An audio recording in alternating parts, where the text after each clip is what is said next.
I came from my father came from my grandfather came from great-grandfather, and so on and so on. So it goes back until it all goes back to Adam alayhi salam. So then then Allah created Adam alayhi salam. So if you say, okay, what was before that? You say, well, the jinns were there. What was before that? Allah created the malaika. Before that, then you say, okay, what was before the malaika? Then you say, okay, it's Allah Azza wa Jal. It's Allah Azza wa Jal. There will be a question that the shaitan will put forth. He will say, هَذَا خَلْقُ اللَّهِ فَمَنْ خَلَقَ اللَّهِ. This is the creation of Allah, so who has created Allah? Na'udhu billah. So if you think backwards in time, you think, well, what was there before Allah? But before only comes because you're thinking about time. يا أيها الناس اذكروا نعمة الله عليكم هل من خالق غير الله يرزقكم من السماء والأرض لا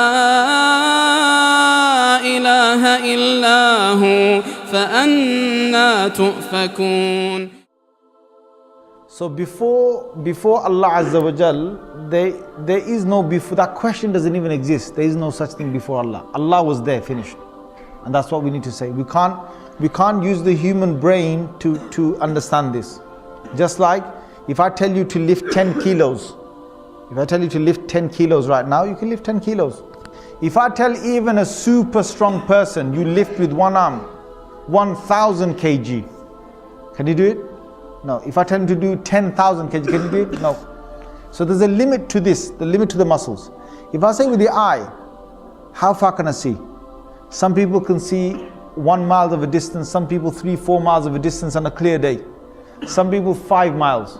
But if I tell him to see with this eye, a human eye, without any binoculars, without any telescope, without anything, to look and to see as far as 100 miles or 200 miles, can the human eye do that? No. So the human eye is limited. The human muscles are limited. The ears, even if there's a massive explosion on halfway across the world or quarter way across the world, I can't hear that. The human ear can't pick that up. So we're limited. We're limited with hearing, with sight, with touching, with lifting, with walking, with energies. So we're limited with the brain. We're limited with the brain. There's so much a human can think. It's limited. So would me and you be able to know about the unseen world, about Allah, without any prophet? Yes or no? Yes or no? We can't. It's only through the prophets. So whatever the prophets now tell us about Allah, we have to trust it. The human can't bring now new arguments about Allah from himself. It won't work. Because the whole concept of Allah is not a man-made thing.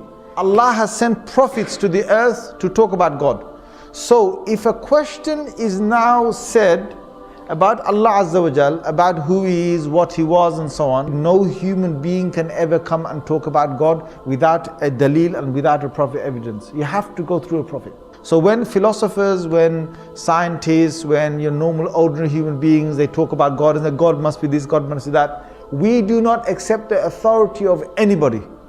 We accept only the authority of the Anbiya, of the prophets, because they were told about God, from God, they were told who God is. So you have to go through them to find out who God is. Anyone else you will take, even if your own brain, you try and understand Allah, then you will fail.